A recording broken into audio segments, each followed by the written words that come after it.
this is all about people. You wouldn't necessarily go, oh, this is the valleys, you know, everyone else's idea of the valleys. So why is that, do you think? Why are you drawn to the people and what's going on in the community?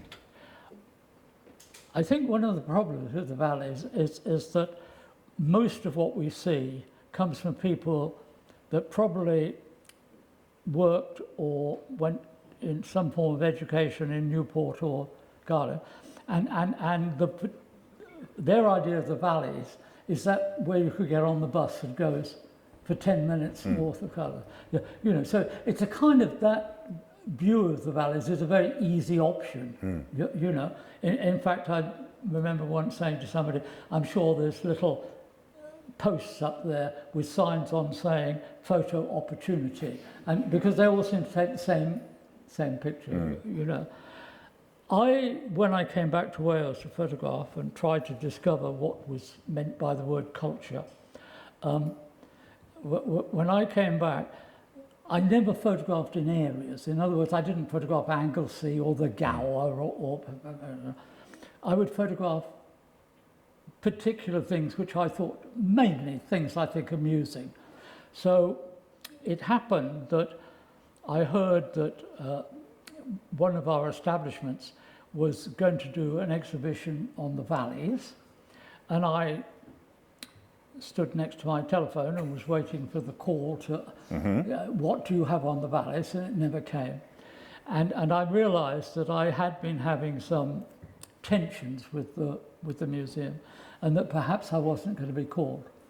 So with childish angst, I thought, well, I will look through what I've done, and if I've done enough, I will, before they can do it, I will do my little exhibition on that. So it's a purely childish thing. But so I remembered that I had read somewhere that Prince Charles had his cashmere socks made in Aberdare. So it's exactly what I would go and photograph, which is to do. Right. So I knew I had those pictures, and then the more I thought about it, I thought, well, Gossard's, which a big made women's underwear, they closed, and I remember going there because they closed. And then I started to remember that I'd actually photographed all these things that involved people because I was interested in the fact that it involved people. And so my view of the valleys was not, oh, I'm going to photograph the valleys. My view was that I'm going to go and photograph people doing things. Yes. So we see the environments mainly because it's where the people are living and where the culture is happening. Absolutely. Yeah, rather than just sort of stereotypical ideas of that. There's Raymond Williams once said, it's how the past and the present relate to each other that tells you about a culture. And in your work, particularly in your work in Wales, I think, can you talk a little bit about what that relationship between how the past and the present interact with each other, how that informs what you do? Yeah, well, when I came back to it, I come from Cardiff, and for various reasons, I went to a boarding school, and then I hadn't been back to Wales until 1970. In 1970, I was quite well established, so I decided to come back to Wales and to spend 1/3 of my time photographing Wales. And I was interested in the word culture, and it's interesting you say Raymond Williams, because Raymond Williams wrote one of his most famous books is called Culture. And I had met Raymond Williams in 1958 when he was part of a setup of a coffee bar called the Partisan Coffee Bar. And there was him and Stuart Hall, who was there, and Eric Hosborne, a historian, a historian, and actors John Hurt. Never heard of him. And so I knew vaguely Raymond Williams at that time, although he wasn't, I wasn't into the sort of sociology bit. So when I came back to Wales, I wanted to do something on what people mean by the word culture.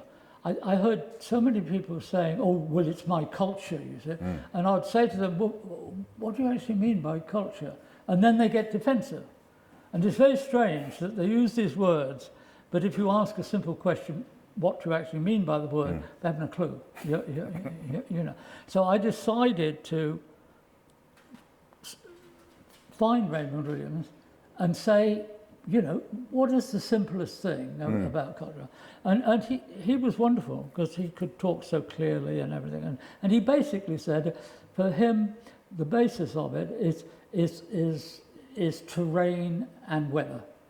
He said, if you live at the top of a mountain and it's pouring with rain, you have a certain culture. If you live in the middle of the desert and it's sunshine all the time, you have a culture. And everything grows from that, which I thought wonderful, because that's the kind of simplicity I like to break things down. Because one of the first things you said to me when we were across the road was, what is it about the air in Port that produces people having good voices from there? And do people move there in order to have a good voice? And I was saying, well, maybe it's because it's so loud with the steelworks and the motorway and the pollution and stuff that we have to kind of shout to do it. So maybe there's something in that. No, I'm sure it is. But what I did discover is that you can't discover it, because I find that living in Tinton, which is where I do, and it's enormously different from going to Swansea, and to go to Aberystwyth is like going to another place. To go to Llandudno is different. And I personally, visually, simply going and photographing that interested me, couldn't discover this magic thing about what is the culture of a country. What I did like was when I did the first book, Land of My Father, everybody that looks at that book says it's so Welsh. And I have no idea what they mean. And if you ask them, would they be able to? No. But it's a feeling, really, more than anything else. And my guess is it's the same in every country. I don't think we here have a sort of reserve on culture. I suppose the other thing that really stands out with your work generally, I suppose, but particularly for me with the work in Wales, is, I suppose, the relationship between what people might call the ordinary or the mundane and the sort of transcendent or the extraordinary. When I did a project 12 years ago now called The Passion of Port Talbot, which was all about that really, which was about taking a place that people feel is ordinary and mundane or whatever, and then telling a story in that place and using that place to tell a story that kind of reveals the extraordinary in it, the miraculous and that kind of thing. And I see that in your work again and again. Can you talk a little bit about that relationship and what you feel about that? I mean, for me, it comes out of, and now I'm being very rude because I've forgotten the name, an American writer who writes about the suburbs and everything, calls it the exotic of the mundane. And I always thought, that's really nice. I like that.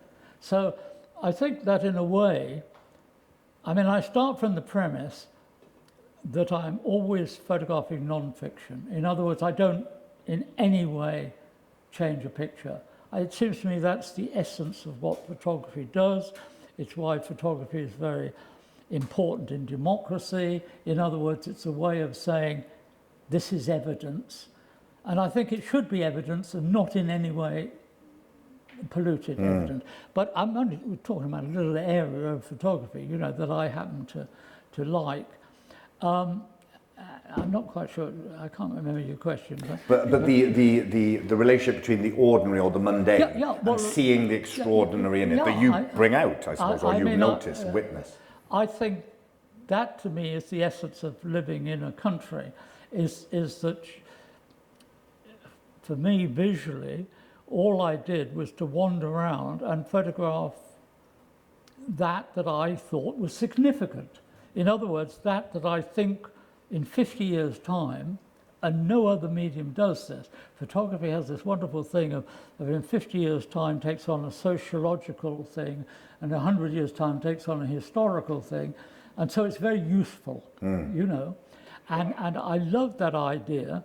And so for me, what I would like to do, I always start with what I call the spider's web. In other words, I would write down on a piece of paper Wales, and then I would put a thing off here and say sport, education, and the various, and then from those I would make that into so that the whole thing becomes the spider's web of the things that I think make up a country. And then I just go and tick them off as I photograph them. Yeah. Now that doesn't mean to say that I don't find along the way something else, but by and large, it is very simple things that I find interesting. I find it interesting to go into a factory in Bridgend and see people making car engines. I find that interesting. An enormous amount of people do it. And so then you go in there, and what I'm doing is trying to think, what in 50 years' time would allow somebody to see how I felt about this factory? And it's as simple as that. Yeah. So I've often been saying from when I started, I just keep shooting the same picture. I just happen to be standing in a different place, you know. It's funny because a lot of film directors say, I just make the same film over and over again. It's just, you know, you return back to your preoccupations and your obsessions, basically tell the same story and over again. The directness of photography is something that appeals to you, isn't it? The idea that it's so, in some ways, simple and direct. It's that moment captured. But now, every photograph that I look at of yours over there across the road is now in the context of your body of work. Yes.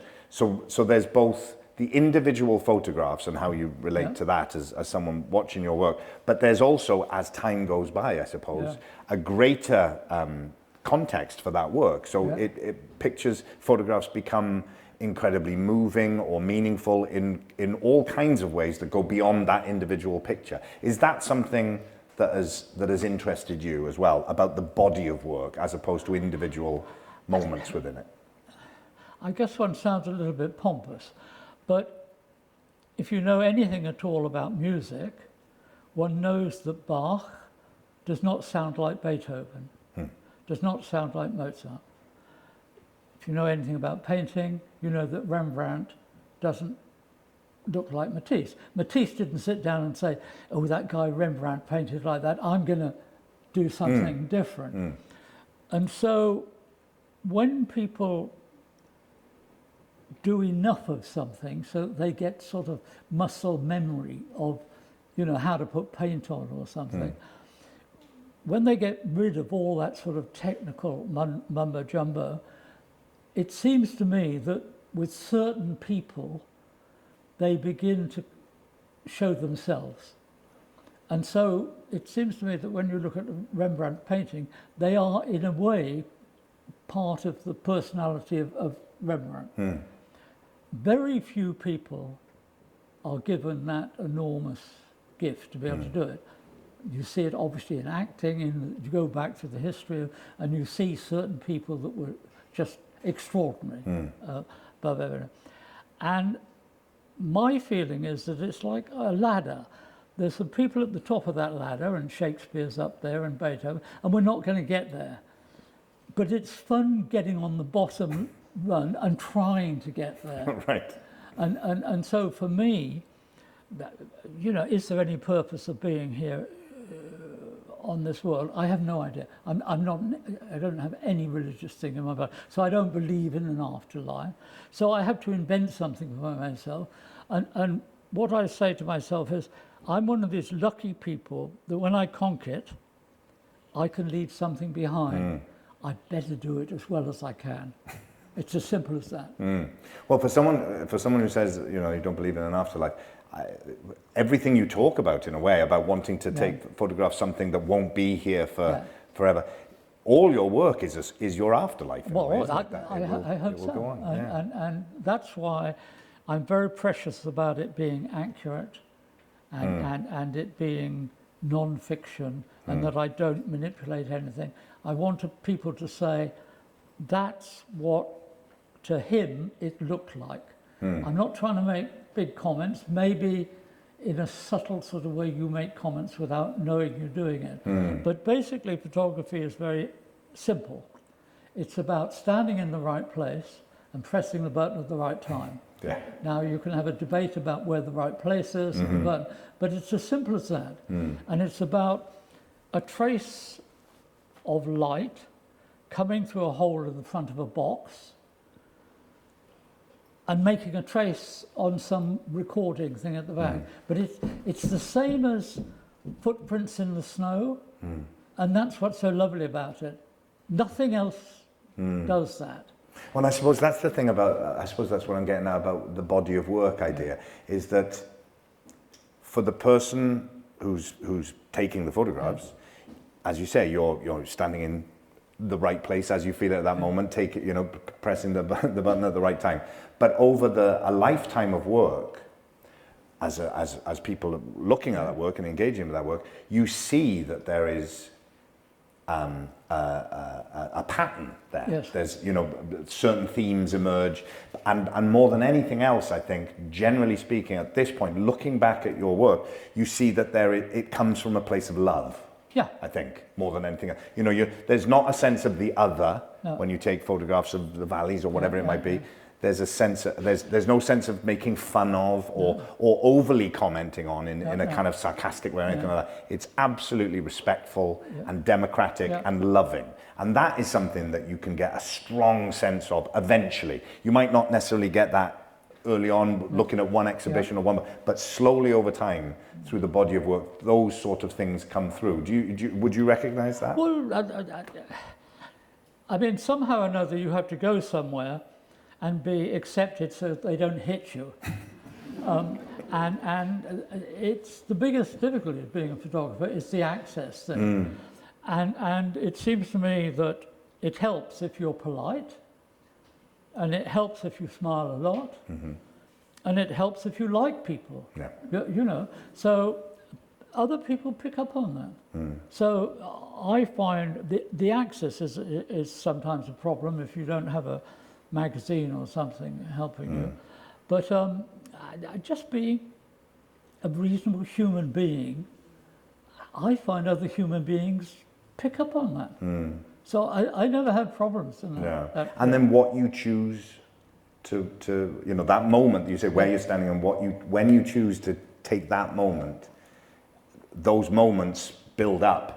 And like I say, patterns start to emerge about what it is that you find interesting. And like the thing that stands out for me, as I said to you earlier, is those moments where out of something ordinary like a Christmas party in Abertillery in 1974, and then someone reaches up for a balloon, and suddenly it's an image. It's a moment, and you were standing in the right place.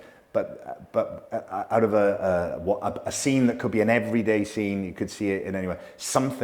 That person reaching up for the balloon suddenly seems to represent something greater than the sum of its parts, and it becomes incredibly moving and sort of transcendent. And that's just from standing in the right place and pressing the button at the right moment. And that's what it is. Yeah.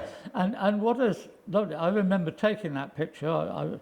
It was for Holiday magazine, a wonderful American magazine, and it was at the MG Car Owners Dance. So that's what appealed to me. I was up in Scotland photographing.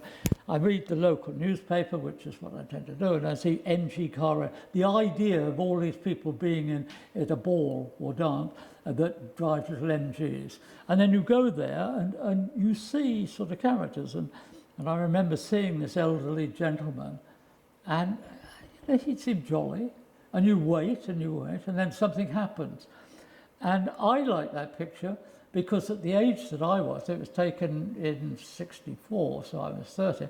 I remember looking at it thinking, I want to be like that at that age. And I had a wonderful experience from it because much later, I got this letter. It was a letter, and it was from his wife, who said that he had died, and she had got my address and said, could she have a copy of the print?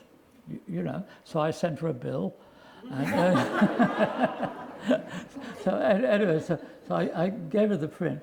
And she then wrote back to say that this picture had been published so much everywhere that they had collected the prints and they had a family album just of that picture. When it had been used in different newspapers and magazines? All over the world. Wow. Isn't that lovely? That's extraordinary, yeah. I love that. That, wonderful. again, made me nearly cry. Yeah. And there was another picture you showed that's in the exhibition where you said, someone came up to you and said, I live in that house. But that must happen all the time, of course.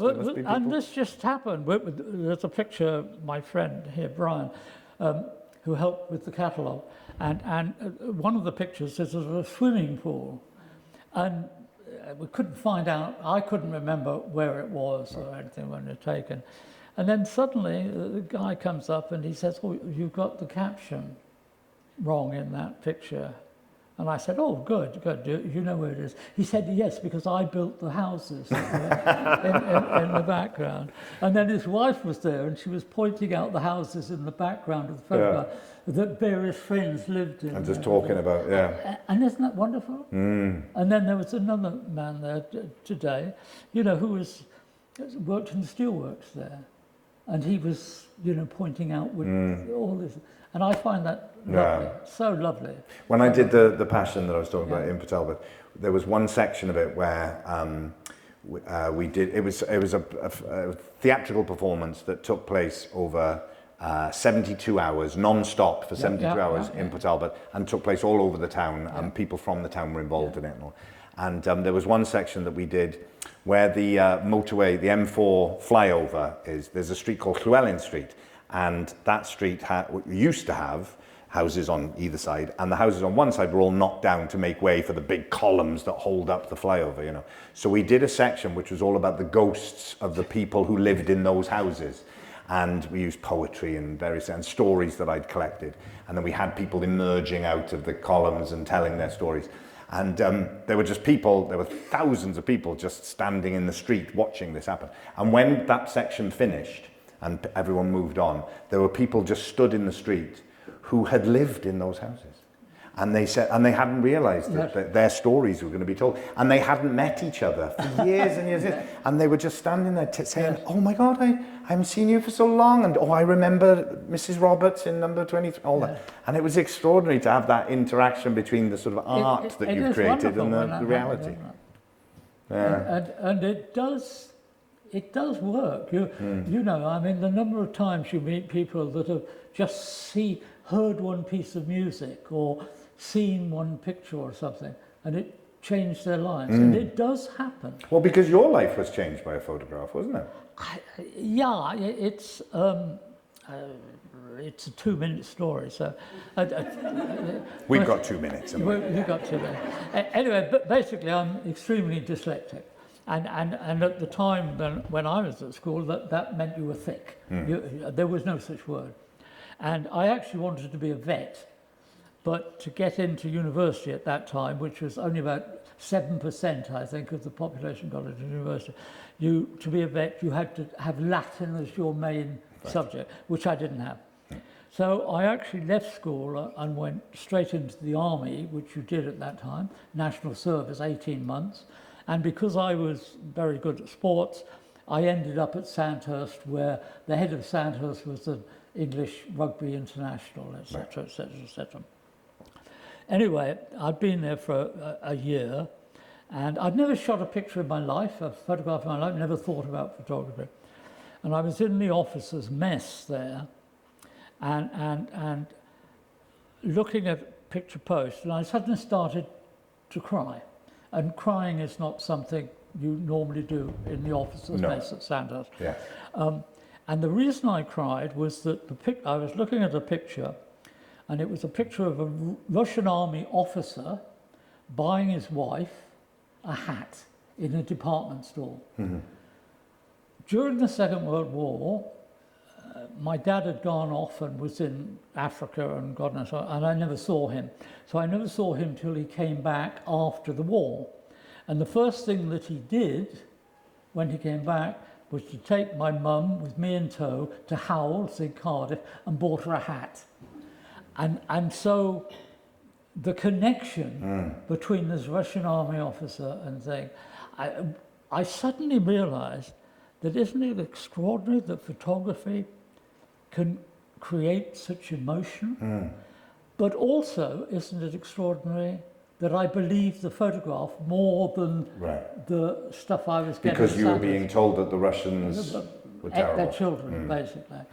And I just thought that was extraordinary. And literally, the next day, I decided I wanted to be a photographer. You wanted to do that. Which was puzzling, because my life was mapped out till I was 60. Right.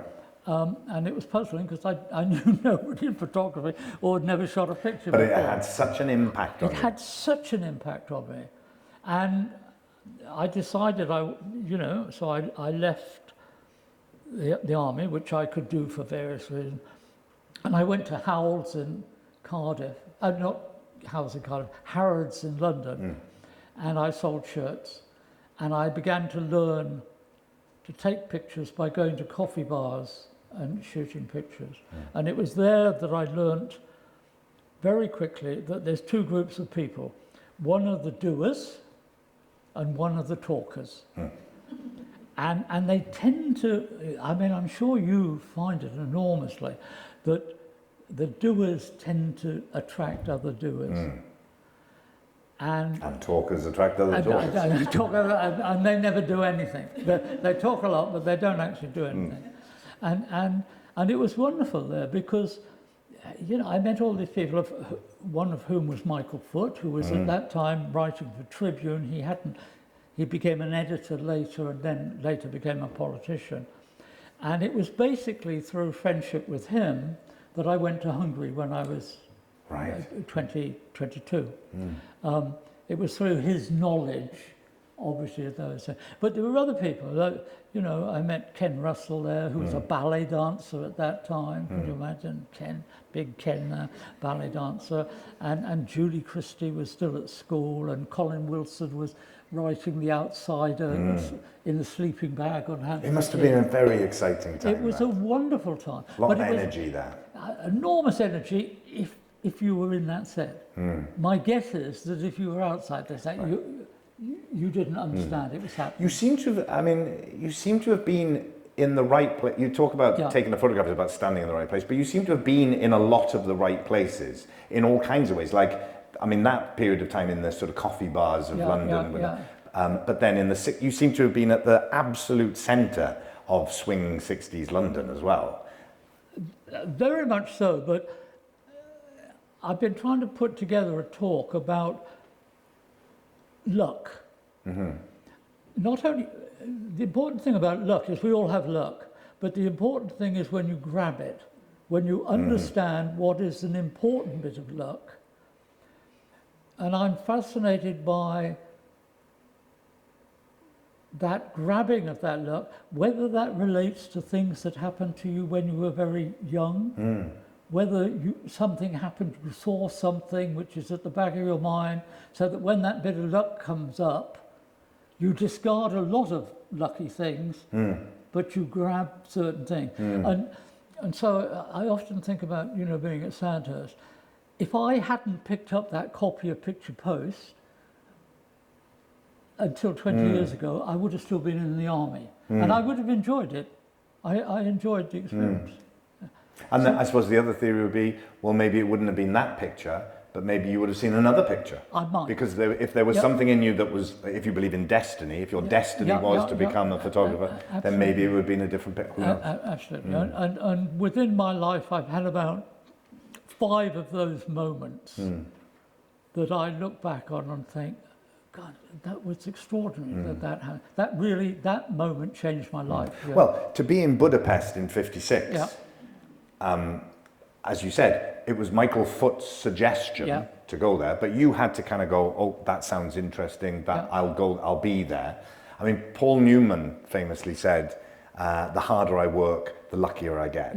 And so there's a lot of factors that go into being lucky or being ready for opportunity, isn't there? So the fact that the work that you did, the photographs you took in Hungary with the events of 1956, that had such a huge effect on your life, but for people to know what happened there, that wasn't luck, was it? That was there because that happened because you you had a feeling about it, and you made yourself ready for it. Yeah, somehow.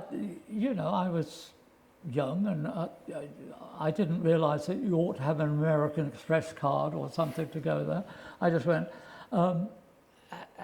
but it was actually funny, because before I went, all I had was a camera which was a bellows camera, and I'd learnt on this bellows camera. So when I decided to go to Hungary, I thought I'd better buy a better second-hand camera, which was a Contax. But the problem was I didn't know how to put the film in the back of it. Right. So I had a book on how to. so I was going off to Hungary with my reading your book on 20 rolls of film, and anyway, I got to Austria, and by sheer luck, met up with the Red Cross and got into Budapest. And I registered with the British Council there just to tell them. And they told me to go and stay in this hotel, because the thing about being in a conflict zone, everybody thinks that everything's going on, but it always happens in little bits. So you can be sitting having coffee in this street, and they're hitting the hell out of each other in the next street. And unless you have the experience to know that, you miss what's happening. So the press tend to all stay in the one place, and they talk to each other, right. and they pass on information, things like that. So when I arrived, went into the hotel, Life magazine, and they hadn't got a photographer in at that time. So they saw me, and they said, "Are you a photographer?" I said, "Yes." So they said, "Well, you're working for us." What they didn't know was that I was up in my room reading my book on how to put the film in the camera. Yeah. But it doesn't matter, you see, no. Because you're working with the best journalists in the world, and all you have to do is trot along like a puppy dog behind them, because they go to all the places. And it doesn't take much to realise that this is important. And so the most difficult thing in those situations is to get out. Right. And they got me out. Right, yeah. And so I had... Before the Russians came in? The Russians had come in. No, I had the pictures of the Russians in. But I got out to get to the deadline of Life. Right. So I came back having known how to put the film in the camera, and arrived back, and it was published in Life magazine and The Observer and in Picture Post. And I learned very quickly it's better to start at the top than the bottom. Yes, exactly. Well, it's funny. I mean, in a way, saying that you had an instinct to go there, and also, being maybe told by someone it might be interesting, or to make sure you're in the right place at the right time. In a way, that's a sort of big picture version of taking any picture, isn't it? You get a sense of, well, here I am, in this place might be interesting, or this event, or these people, this character, like you said about the photograph of the guy with the balloon. Yeah. You get a sense, oh, this might be an interesting thing, and then it's just about going, right, let's just wait to see for the moment, isn't it? There was an exercise that we did at drama school, when I was at drama school, and it was called the Magic Space exercise. And no, RADA in London, yes. I used to say to people, I'm going to RADA, and they went, "Oh, just outside of Cardiff," thinking it was RADA. But there was this exercise called the Magic Space, and the teacher would mark out a square with chairs in the room, and everyone would have to be at one end of the room, and then one by one you'd have to go up and walk. There was one little entranceway, and you'd walk into the square of chairs, and that was the magic space. And the teacher said, you mustn't think about what you're going to do, you mustn't prepare anything, you just walk into the magic space and you just do something. The idea being that anything that happens in the magic space is of significance. Anything that happens outside the magic space is just stuff. But once you put a square around it, once you say there's a frame around it, it has significance because an audience is watching it or whatever. And like, how do you deal with that as an actor as you walk in? But the thing that I found fascinating about that is that it's what you choose to put into that frame, whether you're an actor, painter, photographer, is a choice, isn't it? You make a choice about what you choose to be in that frame. So even though there's infinite choice of what you can take a picture of, you are making a very specific choice in one way or another as to what is inside that magic space, that frame. So what goes into making that decision for you? Are you making conscious choices, or are you just reacting instinctively to what is in front of you? Well, if I'm wandering, I've shot with the same camera lens for 60 years. So I have a visual sort of like muscle memory. In other words, if I look there, I know exactly what is what. So that's part of the thing. There's an instinct, and I think it happens that my sense of geometry, design, whatever you like to call it, is really quite strong. So that side of it takes care of itself. So, as I said, there's only the two controls in photography. One where you stand, which is to get the geometry right of the pattern. So that's pretty simple. And then, if you know you're going to do that, then it's a matter of watching. And so there's a difference between me doing that to you or me doing that to you. And if you're in the right place, you concentrate on the difference between that and that. Most people don't look at the details. I look at the details all the time. So I'm trying very hard to get what you could loosely call the essence of what is happening, whatever that is. Now, I also have a whole lot of silly, almost like games I play. One of the things is I early on realized that I wanted to make my living out of photography, and that if something is going to end, it's worth photographing because nobody else can photograph it after it's ended. So that's, in terms of archive, in 30 years' time, that's very valuable because everybody else would have lost their pictures, and I very meticulously keep and number my pictures. So suddenly I've got pictures that nobody else has got. So like the workers at Gossard's in this exhibition. The workers at Gossard. That's absolutely. I like to photograph things which I find funny. So when I read that Prince Charles's cashmere socks are made in Aberdare, I'm there like a shot. you know, because I just think that's funny. Just tickles you. And therefore... And it's a way in, I suppose, isn't it? It's a way in that I can talk about. Now, I photograph primarily in my own village. I've become the village photographer. But I still work in the same way as if I was working for Life magazine. So if I get a phone call saying, Johnny's birthday party is next week, can you come? I'm there like this really happens. People contact you and say, my child's birthday party is next week. Will you come and take pictures? And I come and take pictures. and I love it. I love it. But I tackle it in exactly the same way as if I was working for Life magazine. I go there, I say, I want to see what the room looks like. I want to see the people that are going to have relationships with people. I want to make sure that I've got a picture of Johnny because it's his birthday party. Hopefully he's going to do something. I look ahead and say, well, he's probably going to cut the cake.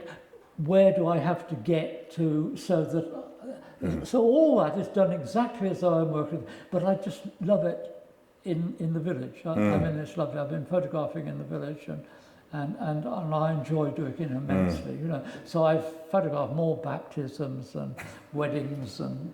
Well, it's all life, isn't it? It is. It's all life. It doesn't matter who it is or where it is. It's what you choose, which moments you choose to document. And what is strange about it is that when somebody who is, you know, got a reputation for getting the pictures at least in focus, other people hear about it, and suddenly I've had a couple of museums now saying to me, we understand you're doing this thing on this village, and you have been doing it for a long time. We would like a full set of pictures when you conk it. So suddenly that was, for me, because I can't run so fast as I used to be able to, for somebody else, in fact it'll be for the foundation, it suddenly is an income source because somebody's going to buy those pictures. It's such a rare thing, isn't it, in a way? I mean, thinking about in Port Talbot, and there's places like this everywhere, but and the valleys as well, where people come from the outside to document what it is somehow. And you know, Port Talbot constantly has people coming and doing surveys about, you know, poverty index and deprivation, all this kind of stuff. And people just get bored of it. More people coming in from outside. But this is an extraordinary opportunity in a way where someone who is a master at their craft is embedded in that, not just embedded in that, I mean, is that community, part of that community. So to have a record, a documented record of that village and life in that village by someone like yourself, I mean, that is very rare, because normally it would be you coming in from the outside. I think it's very rare. But I'm finding that it doesn't make much difference. In other words, if I go somewhere, I kind of photograph the same way as when I'm in the village. It's not as though I suddenly am in the village and feel, I understand the village. But people's relationships to you might be different, or mightn't they? If you're coming in from the outside, they may be a little bit more guarded. Whereas your village, they all know you and it's... And it helps enormously with children, because there's no doubt that there is a problem with photographing children now, which wasn't back in the 60s, and is now. But in the village, I don't have that problem. Right. Everybody knows. There is a trust there. In fact, the biggest problem I have is kids posing for bloody pictures all the time. I was saying to David that my mum loves to, whenever there's a family gathering, my mum, she takes pictures on her iPad, and she's very little, my mum, she's not even 5 foot, and so she has this massive iPad walking around like it's bigger than her head, and she takes pictures. And life is going on. There's full of life in the place. And she'll say, right, stop now, let me take a nice picture. And I say to her, just don't tell people you take a picture, just take the picture. No, I want a nice one. This idea that somehow life must stop in order to take a picture of it, and then you can go back to having life again. But it's sort of the opposite, not that I'm trying to insult my mother's photography, but that's sort of the opposite of what you do, isn't it? And it's a great shame, because it's said, and I think it's absolutely truthful, that if a house burns down, the first thing that people grab is not my print off the wall, it's the family album. And that tells you something, that family album, particularly if it's captioned and dated, which it rarely is, unfortunately, is very important. I actually heard, and I don't know whether this is true, that the fire people that are investigating, one of the things they look for is the family or wedding album, and if there isn't one there, they look for arson. It's that powerful, which I find very interesting as well. But what is happening now is that where people used to take pictures and put them in the family album, they now do it on an iPhone. Yes. And they don't keep them. Yeah. So suddenly that whole potential use in 100 years' time of the family album won't be there. Funnily enough, I went with my family to, we were in Swansea, the Quadrant in Swansea the other day, and I saw some photograph albums, and I said, let's get one, and let's print photographs out again, because I love the idea of the actual tangible copy, and that can get older. The idea of an old photograph is not just a photograph that's been taken for a long time, but the photograph has got old. There's something wonderful about that, I think, isn't there? It is. Now, do we're looking to do some questions from the audience? Is this a good time for that? That's perfect timing. Great. Because I know that David particularly will enjoy having questions from people. Is that better? No. No. I'll just shout it really loudly. Okay. Or do you want to use mine? Oh. So I know some people have got questions, and they've given me questions and I've written them down. So, Alison, are you happy to... I've printed it out for you to read. I'm sure you can remember yourself. I've got my glasses on. I think you've answered this already, David, but how old was David when he got his first camera?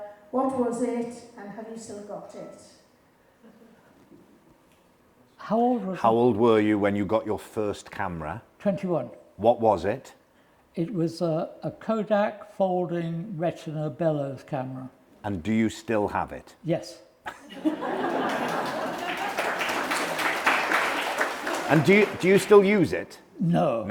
And although, there's a lot of this sort of amateur camera magazines which are designed to try to sell you something you don't need. But one of them asked me one day if I would shoot some pictures with it.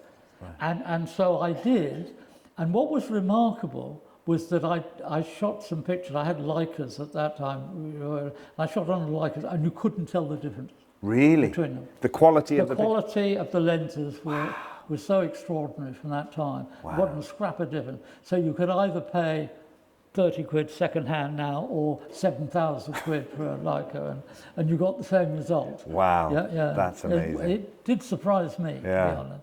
Wow. But I still have it, and I still have the camera that I... Can you remember the very first photograph you ever took?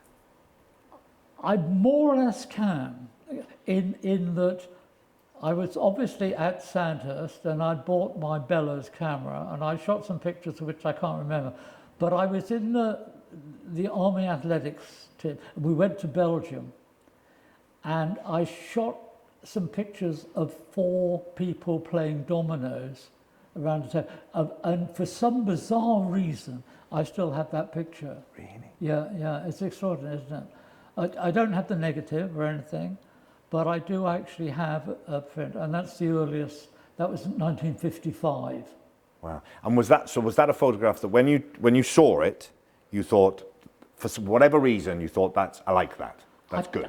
I think, I'm guessing now. My guess is that I like the idea of people in the open air sitting down playing dominoes. Right. Seems to me a nice thing to do, and I can't remember it seeing that in South Wales or. Right. And it's like when I first saw people playing chess in Washington Square Park in New York, where they do it sort of outdoors. Exactly. I think, well, that's an odd thing to do. It's an odd thing to do. So record it, because maybe they're in 50 years' time or 100 years' time, they're not doing it anymore. And why not record it accurately and as honestly as you can? It might be of use, you know. It's so interesting. I mean, I brought up earlier about the way the past and the present interact, but the way you talk about it, it's like, you're in the present, but you're sort of imagining the future as past in the present. Absolutely. There's a sort of intermingling of the future, the past, and the present all the time. That's what interests you in a way. Thinking in the future that won't happen, and people will remember the past through this picture that I take now in this moment. And you're like a time traveller. You know, that's why it's so dangerous. Well, it's almost going to destroy journalism, photography, but factual photography is now disappearing, and my guess is in 5 years' time everything will be fake fantasy set up. You know, which I think is important, because I think it's photography. I think can be a very important part of democracy. If you've got something that says this is evidence, and you can believe it, but I think that's important, you know, and to destroy that by the basic faking of pictures, which is what's happening all the time now, or the manufacturing of pictures and trying to pretend they're real, I think is very dangerous. Well, I mean, the photograph you talked about that sort of changed your life, about the Russian man buying his wife a hat, there was the emotional impact of the connection for you, the association for you with your father, but also the idea that you had been told the propaganda, and that one photograph cut through that propaganda. Absolutely. And the idea now, I mean, we sort of less use the word propaganda now and talk about disinformation or misinformation, don't we? The idea that a photograph can cut through that has become very complicated now, because the photograph itself can be faked for you to believe that it's... And young kids have, you know, I was reading the other day about an 8-year-old kid with a new, what's called Photoshop, but there's a new thing in it. And you can type in the name of a photographer and say, our photo, Sebastião Salgado, Michael Sheen, we'd like him in the picture, and a goat, and a rhinoceros, and you press the button, and a picture comes up looking like Sebastião Salgado with you in it, and a rhinoceros and a sheep. Now, if you're 8 years of age, you begin to believe that's what it's like.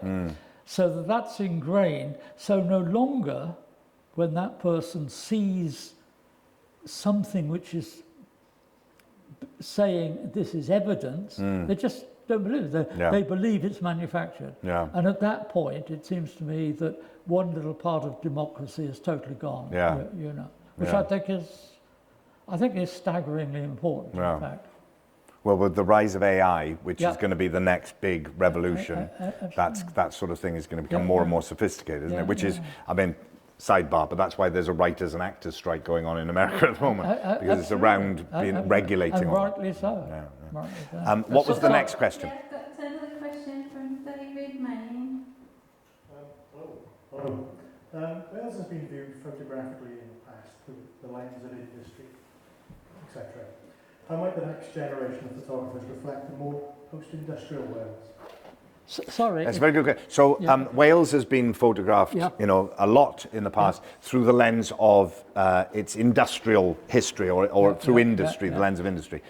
In the future, you know, as a sort of post-industrial nation, then, what sort of lens do you think Wales will be viewed through in the future, or how could it possibly be? Because of it's sort of the first question I asked you in a way was that, you know, with the cliched, stereotypical image of Wales. You know, there's so many stereotypes and cliches about Wales, but a lot of those have gone. You know, a lot of those don't exist anymore. So that's all. You know, a lot of that is to do with the past. In the near future and moving forward, what is that lens, do you think, that Wales can be viewed through? Well, I mean, I personally think that all countries are changing. I mean, the ease of moving from one country to another country is phenomenal. You know, you can be living in North Wales in Anglesey or something and doing whatever you do, but you look at Game of Thrones. You know, and that becomes, in a way, that becomes part of the culture. But it's part of the culture of France, and it's part of the culture of Germany, it's part of the culture. So I do feel that if you're not careful, picking on one particular aspect of a thing, and I have a little bit of a problem with the Welsh language. I don't speak Welsh, so that starts off, but I find it very worrying that a particular establishment grouping needs somebody to head them up, and part of the advert says Wales is essential, Welsh language is essential. It's very worrying to me, because it means that actually they're picking whoever's the head of this major institute from 700,000 people. Oh, I see, right. That is a requirement in order to get the job. Rather than going out to I would love to see us almost not forgetting about Wales, but realising that each country has a little bit, but thinking about just being better. You know, I would love to see us all saying what we want is to encourage the best people to come. I don't care whether the person next to me came from this country or that country. I want them to do it well. And my feeling is that, you know, a lot of the people that I admired most in Wales actually weren't in Wales. I mean, to me, one of the most interesting politicians was David Wigley, born in Derbyshire.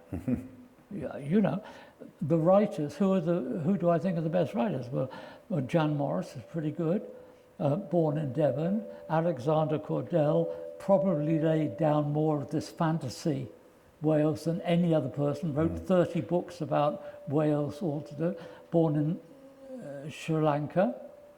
Dylan Thomas never wrote in anything but English. R.S. Thomas, who I knew quite well, said that part of the bane of his life was that he had to write in English because it was his first language, and you can't write. Yeah, you know, you can go on and on like that. So I just think sometimes, I don't think it's only Wales. I'm sure it's Luxembourg has the same problem, and other people. Sometimes I think too much about that.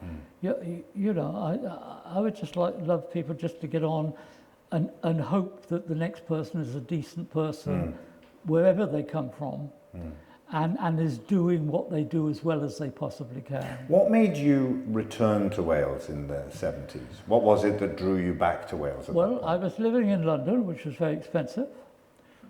I was finding that I really wanted to do what I wanted to do, but that I was being forced into doing some other things. So, you know, I decided that I would do a little bit of fashion because that was fair. So I, you know, I did it quite well. I had 4 covers for Harper's Bazaar, so, which, you know, that means you're not in the first division, but you're at least in the top of the second division.